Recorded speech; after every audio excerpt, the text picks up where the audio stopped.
Guys, magandang hapon sa inyong lahat. Nakakagulat naman po ito request ng mga tao sa atin ngayon. May nag-PM sa atin mga idol.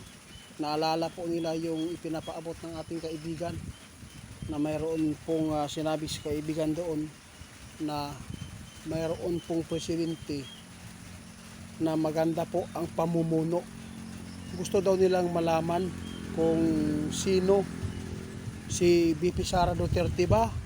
Kung sino po daw ang presidente na makaupo dito sa ating bansa na peaceful, walang gulo at matiwasay. Pero subukan lang natin mga idol ha. Huwag lang kayo magalit kung sino po ang ating matumbok o sino po ang ating mapangalanan ngayon. Kasi si kaibigan man po ang ating sandalan dito kung sino po ang nakita po nila dito. Kaya itatanong natin. Kaibigan, inyo, salamat. Mayroon po akong gustong linawin sa inyo kasi nakapaabot po kayo eh. Sabi po niyo noon na mayroon pong darating na panahon na makaupo bilang presidente na matiwasay at maganda po ang pamumuno. Pwede pang malaman kasi may nagpaabot sa atin, nasa 15 katao nag-chat po. Gusto daw nilang malaman po, baka daw si BP Sara Duterte itong 2020, ano po nakikita po ninyo? Ha? Ito nakita niyo?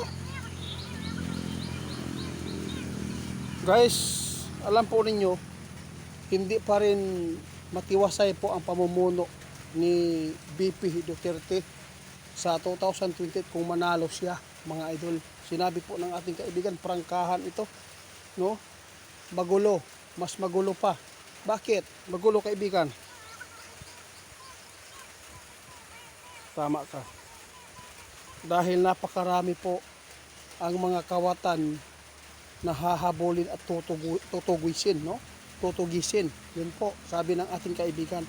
Hindi matiwasay at hindi pa rin peaceful ang pamumuno ng ating BP Sara Duterte sa susunod kung siya po ang magiging leader, dahil alam po ninyo talagang nakikita ng ating kaibigan na magre-revenge talaga si Vice President dito.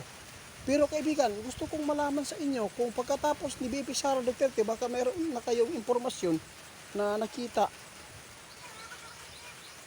Tama ka. Sabi ng ating kaibigan, hindi ko po alam iti-ita kung hindi lang siya kukunin ang buhay niya dito, kung hindi daw kukunin mga idol, talagang siya po ang nakikita po niya na makapaglingkod dito sa ating bansa, o siya ang magiging presidente na pinakamaganda ang pamumuno. Talagang sasabihin natin, kaibigan, pwede?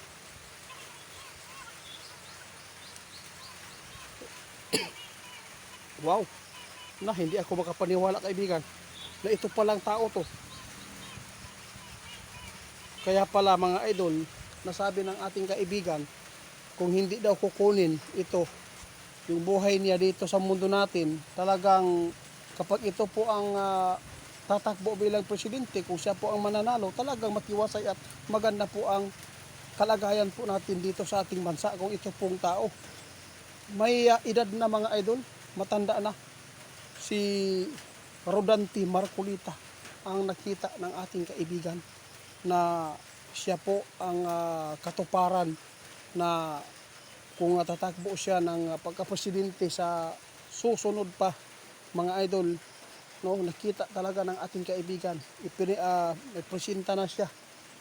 Grabe, wala nang iba ang makapagbigay po ng katiwasayan kundi si Rodante Marcolita. Oo, tama.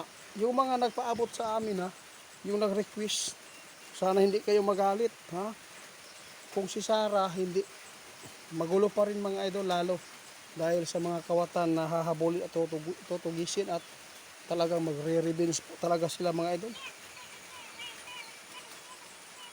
Oo, salamat. Guys, kung hindi ito kukunin yung buhay niya, kasi matanda na eh, may edad na din. Kung siya po talaga ang makapag-upo sa susunod na eleksyon pa, talagang makaranas tayo ng katiwasayan sa pamumuno niya. Ito si Rodante Marcolita, mga idol. Tandaan po ninyo ito. Hinulaan na ni kaibigan kung siya po ang magiging presidente natin. Puro kagandahan po ito. Huwag kayong magalit ha, sabi natin kaibigan. Kasi gusto po ninyong malaman sino po ba ang kanyang piliin, di ba? Wala nang iba na hindi magulo, mabuting tao. Mga idol, tandaan natin si Ghost Hunter 88 fans, scammer yan ha. Baka malin lang kayo sa Facebook. Fake account yan, hindi ko yan pinahintulutan na mag-upload sa video natin ngayon dito sa YouTube. At hindi po natin yan pinahintulutan na gumawa siya ng kanyang page na ang mukha natin ginamit, pati video natin para lang makapag-scam. Salamat kaibigan, guys. Yun lang po mga idol ha.